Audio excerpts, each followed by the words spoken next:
ETF index mutual funds నేర్చుకుని stock మార్కెట్లో రాణించాలనుకుంటున్నారా? వెంటనే ఈ నెంబర్కి కాల్ చేయండి.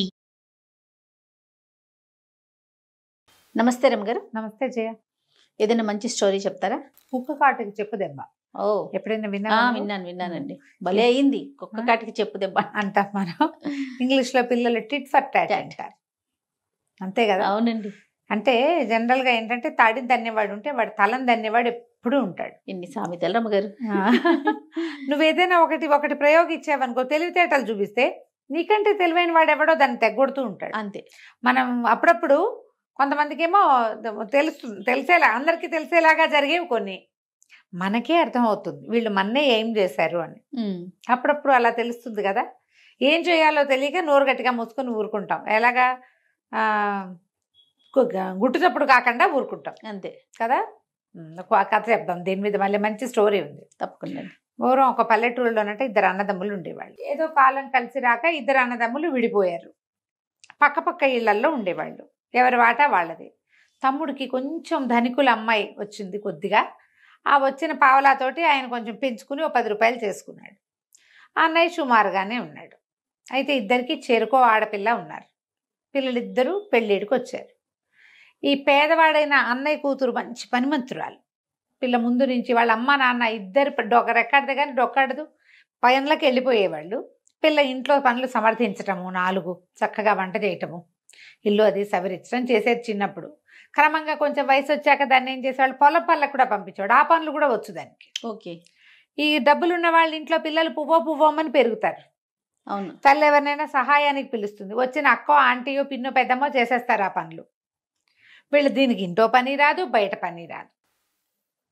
ఈ పిల్ల కొంచెం సామాన్యంగా ఉంటుంది. తమ్ముడు కూతురు, అన్నయ్య కూతురు కొంచెం బాగుంటుంది కానీ దానికి మంచి బట్టలు లేవు, మేకప్ గీకప్పు ఏమి లేదు, ఏదో మొంగడుకుని జడేసుకుంటుంది అంతే. ఇది కొంచెం తయారవుతుంది, ఖరీదైన వస్త్రాలు కూడా ఉన్నాయి. అయితే ఏమైందట, తమ్ముడు కూతురికి పెళ్లి సంబంధాలు చూస్తున్నాడు. అన్నయ్య కూడా చూస్తున్నాడు కానీ విసురు లేదు, జోరు లేదు. ఈ తమ్ముడు కూతురు పెళ్లి చూపులకి అన్నయ్య కూతురు వల్లి, దాని పేరు, ఆ వల్లిని సహాయానికి పిలిచింది పింతల్లి. ఓకే, రావే కాస్త ఏదైనా చేసి పెడదు కానీ అంటే సరేనని వచ్చి చెల్లెలకి జడేసి వాళ్ళ ఇల్లు అది కొంచెం శుభ్రంగా చేసి, తర్వాత ఏవో 2-3 తినుబండారాలు చేయటంలో సహాయం చేసింది. కూర్చున్నారు. సరే పిల్లని తీసుకొచ్చి చూపించారు. చూపించేసరికి కుర్రాడికి ఏం పెద్ద ఎక్కల, సామాన్యంగా ఉంది అమ్మాయి. కొంచెం మేకప్ ఎక్కువైంది. అంటే ఆ కాలంలో ఏం చేసుకునే వాళ్ళు మేకప్ కానీ ఏదో కాస్త పౌడర్ రాసుకుని ఉండొచ్చు. డాబుగా చీర అది గ్రాండ్గా ఉంది, బ్రైట్గా ఉంది. పువ్వులు తల నిండా, ఒంటి నిండా బంగారము. సాధారణంగా తల్లులు మేనత్తలు పెళ్లి చూపులకు వస్తే వాళ్ళకి బంగారం మీద ఇది గిల్ట్దే, బంగారుదే, వజ్రాలా కాదా అవి ఎక్కువ ఉంటాయి, అంతే కదా. చూస్తారు ఆడవాళ్ళు వెంటనే పిల్ల చూపు ఎంత ఖరీదైన చీర కనిపెడతారు, పిల్ల ఎలా ఉంది, పాదాలు అవి వంకర్లు ఉన్నాయా ఇవి చూస్తారు. పట్టీలు ఎంత పెద్ద పెద్ద పట్టీలు పెట్టేవాళ్ళు. ఆ కాలంలో పెద్ద పట్టీలు, కడియాలు అవన్నీ ఉండేవి, పంజేబులని అవన్నీ ఇవన్నీ. వీళ్ళంతా బంగారాన్ని చూస్తుంటే ఈ కుర్రాడేమో పిల్ల సామాన్యంగా ఉంది అండ్ ఒక చురుకుతనం లేదు ఈ పిల్లలో అనిపించింది. వాళ్ళ అమ్మ నాన్న కొంచెం ఉత్సాహపడ్డారు. పిల్ల మీ ఒంటి మీద ఉన్న బంగారం వీళ్ళు ఇల్లు డబ్బు చూసి వీడు కళ్ళతో వద్దన్నాడు.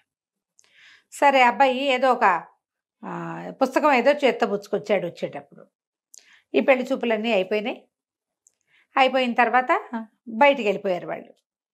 వెళ్ళిపోతే ఆ పుస్తకం వదిలిపెట్టి వెళ్ళాడు అబ్బాయి. వెళ్తే ఈ లోపల నుంచి బయటకు వచ్చి అప్పటిదాకా వల్లి కనపడలా, పెళ్లి కూతురునే చూశారు వచ్చిన పెళ్లి వాళ్ళు. హాల్ సవరించడానికి వచ్చింది ఆ పెళ్లి. ఇక్కడ తాగినవి, మంచినీళ్ళు తాగినవి, పళ్ళేలు, టిఫిన్లు తిన్న పళ్ళేలు, కుర్చీలు అవి అటు ఇటు జరిపారు. ఇవన్నీ సరిచేసి సామాన్లు లోపలికి మోసపోతూ అయ్యో ఈ పుస్తకం ఎవరిదో ఉండిపోయింది, పెళ్లి వాళ్ళది అనుకుని గబాలను ఏం చేసింది, ఆ పుస్తకం పుచ్చుకుని వీళ్ళది కాదని తెలుసు, పొద్దున హాల్ తనేగా సర్దింది. గబుక్కుని వెళ్ళి ఏమండి మీ పుస్తకం వదిలిపెట్టారు తీసుకోండి అని పుస్తకం అందించి, వాళ్ళ నాన్నకంటే ఒక్క అడుగు వెనక్కేసిన పెళ్లి కొడుకు టకీమని ఆ పుస్తకం చేత్తో పుచ్చుకున్నాడు. పుచ్చుకున్నాక చూసి నువ్వెవరు, వీళ్ళ అమ్మాయివేనా అన్నాడు. కాదు, పక్కింటి వాళ్ళ అమ్మాయిని, వీళ్ళ అన్నయ్య గారి అమ్మాయిని, నా పేరు వల్లి, సహాయం చేయటానికి వచ్చాను అని చెప్తే ఈ అబ్బాయి సామాన్యమైన బట్టల్లో చక్కగా ఉన్న పిల్లని చూసి చురుగ్గా ఉంది ముందు, అది ఒక్క అంగలో వచ్చేసింది. అమ్మాయి గబాలను వస్తుంటే దాని జుట్టు జడ చక్కగా ఉన్నాయి. ముందు చురుకుదనం ఒకటి కనపడుతుంది, పిల్ల అందంగా కనపడుతుంది. బట్టలు లేవు, సామాన్యంగా ఏదో పాతకాలంగా ఓణి వేసుకుంది. అదేం పెళ్లి చూపుల్లో చూపించడానికి తేలేదుగా, పని చేయడానికి వచ్చిన పిల్ల చురుగ్గా ఉంది. వీళ్ళింటికి ఎందుకు వచ్చావు అన్నాడు. అనేసరికల్లా పెళ్లి చూపులు కదా సహాయం చేయడానికి వచ్చాను, వంట అది చేయడానికి వచ్చాను అనగానే అవన్నీ నువ్వే వండేవా అన్నాడు. నేనే వండాను. తిన్న పదార్థాలేమో బాగున్నాయి. సరే వెళ్ళిపోయారు. పుస్తకం ఇచ్చిందిగా ఈ పిల్ల వెనక్కి వెళ్ళిపోయింది. వాళ్ళ పిన్నికి ఏం చెప్పాలా, ఊరుకుంది మాట్లాడకండి. అమ్మాయికి ఏం దృష్టి లేదు. తర్వాత ఏమైంది, పెళ్ళిళ్ళ పేరై వారం రోజుల్లో మళ్ళీ వీళ్ళింటికి వచ్చి, ఏమండి వాళ్ళకి మీ అమ్మాయి చేసుకుందామని లేదు, మీ అన్నయ్య గారు అమ్మాయిని చేసుకుంటామంటున్నారు అని చెప్పాడు. వీళ్ళు పళ్ళు కొరుక్కున్నారు. పిచ్చ కోపం వచ్చింది వీళ్ళకి. ఆ వచ్చిన పెళ్ళిళ్ళ పేరై అన్నాడు, ఏముందండి ఇద్దరు మీ పిల్లలేను, ఓ పిల్లకి పెళ్ళైనా అయినట్టే కదా, వాళ్ళు ఏం కట్నం కానుక ఎక్స్పెక్ట్ చేయట్లేదు, మీ అన్నయ్య గారితో చెబుతాను రాండని తమ్ముడు కూడా ఈడ్చుకుపోయాడు పక్కింటికి. ఏముంది ఒక్క గోడ అడ్డం. మన పెళ్ళని చూడడానికి వచ్చారా అన్నయ్య, వాళ్ళు మన వల్లిని చేసుకుంటామంటున్నారా పేరయ్య గారు చెప్పాడు అన్నారు. ఇప్పుడు కాదన్నాడు అనుకోతాను, బయట ప్రచారం అయిపోతుంది పిల్లకి వచ్చిన చక్కటి సంబంధం పాడు చేశాడని. అవును. దాంతో తీసుకెళ్లారు. ఈయనకంటే భార్య మరీ అసహనంగా అయిపోయింది. అయ్యో దొంగ మొహం దాన్ని ఎందుకు పిలిచాను, నేను పిలవకుండా ఉంటే అయిపోయేది. ఆ పిల్లని చూసేవాడు కదా, మన పిల్లని చేసుకోకపోతే పీడా పోయేది, దాన్ని చేసుకోవటం ఏమిటి, ఓరలేరు కదా సహజంగానే. చాలా మండిపోయింది. ఏం చేయాలో తెలియలే. తీరా ఏమైంది, వాళ్ళు వచ్చి పెళ్లి వాళ్ళు, వీడు సామాన్యమైన కుటుంబీకుడని చూసుకుని, కానీ పిల్ల మాణిక్యం వల్లే ఉంది, చక్కగా పనిమంతురాలు, ఇల్లు వాకిలి సర్దిద్దుకుంటుంది, పొలాలు వ్యవహారాలు చూడాలన్నా చూస్తుంది. పెళ్ళిళ్ళ పేరే బాగా చెప్పాడు తమ అన్నయ్య పనిమంతుడు, పిల్ల చాలా పనిమంతురాలు, ఎంత పనైనా చేసి పారేస్తుంది, యాక్టివ్గా ఉంటుంది, అది కనపడుతోందిగా. సంబంధం కుదుర్చుకున్నారు.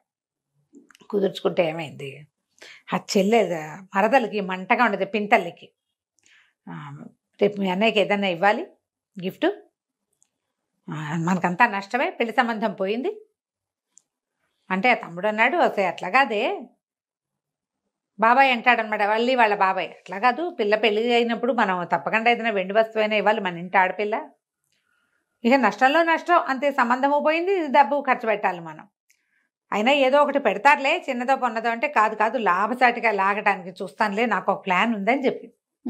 సరే ఇతను ఏం చేశాడు, చక్కగా పెళ్లి వైభవంగా అయ్యింది. పెళ్లి వాళ్ళు కూడా కొంత డబ్బు ఏదో ఇచ్చారు పెళ్లి గ్రాండ్గా చేయడానికి, మరి వాళ్ళ హోదాకి తగినట్టు చేయాలిగా. పెళ్లి చేశారు.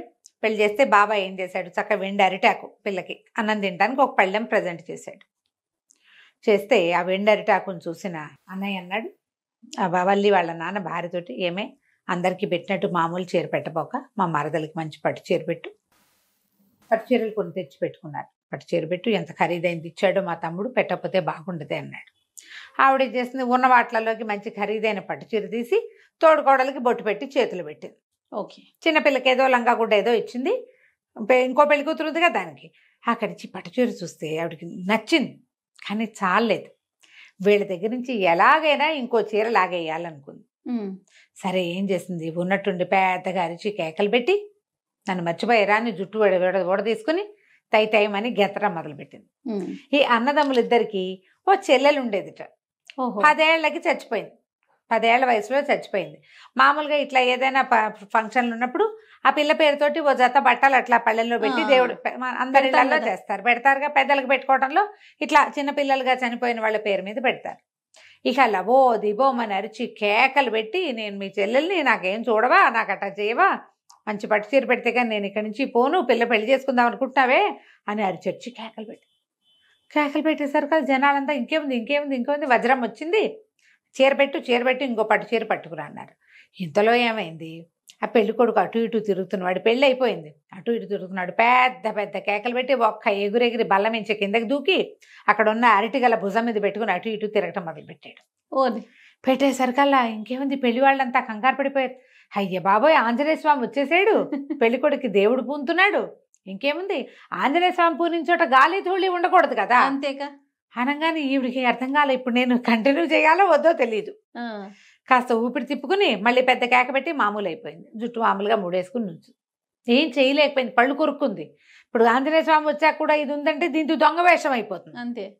ఒక 5 నిమిషాల తర్వాత పానకం ఏదో తెచ్చారు, బిసిరి గారు తమలపాకులు పెట్టి విసిరారు. మా పెళ్లి కొడుకు మామూలుగా అయిపోయాడు, భోజనం చేశాడు, అందరూ భోజనాలు చేశారు, పెళ్ళి అయిపోయింది, గోవిందా. ఎవరి దారిని వాళ్ళు వెళ్ళిపోయాక సాయంత్రం మామగారు భయపడుతూ, అది భయం వేసినాము, ఈ దేవుడు వచ్చి పిల్లవాడిని ఏం చేస్తుందో, మన పిల్లతోటి ఎట్లాగో కష్టం కదా, దేవుళ్ళు రావడాలు అవి ఏంటి పూనకాలు ఏ టైంలో వస్తాయో తెలీదు. అదే అప్పట్లో మరీ ఆ నమ్మకాలు హెచ్చు. బాబు నీకు దేవుడు అది పోతూ ఉంటుందా, ఎవరెవరు వస్తారు నాయన పక్క పక్కనవి ఎవరు రారండి, ఎవరు రారు, మీ మరదలది దుర్బుద్ధి అని అర్థమైంది నాకు. లేకపోతే 10 ఏళ్లగా పిల్లప్పుగా చచ్చిపోయిన అమ్మాయికి పట్టు చీర ఎందుకు, నాకు లంగా పెట్టమని అడగాలి. అంతేగా. పట్టు లంగా కావాలని అడిగితే వేరే కథ, పట్టు చీర పెట్టమని ఎందుకు అడుగుతుంది, ఈవిడ వేషం వేస్తుందని నేను ఆ ఎత్తెత్తానండి అన్నాడు. సూపర్. అనేసరికి వాళ్ళు నవ్వుకున్నారు అందరూ. అదైతే ఎత్తేనని తెలిసిపోయింది కదా. ఆ అబ్బాయి ఎంత చక్కగానో చూసుకున్నాడు వల్లిని. వీళ్ళకి దేవుడు లాంటి అల్లుడు దొరికాడని సంతోష. దేవుడు పూనే అల్లుడు కాదు వీడు, దేవుడు లాంటి వాడు. లేకపోతే ఆ టైంలో పట్టు చీరైనా ఆ రోజుల్లో ఖర్చే కదా పాపం. పిల్ల కోసం కొన్న చీరలు ఏదన్నా పట్టు చీర తీసి పెట్టాలి, మళ్ళీ అమ్మాయి ఖర్చుకోవద్దు కదా పాపం, పేదవాళ్ళు కదా. దేవుడు లాంటి అల్లుడు దొరికాడు, టిట్ ఫర్ టాట్. సూపర్. చాలా బాగుంది రమ్మగారు. నమస్తే అండి. నమస్తే.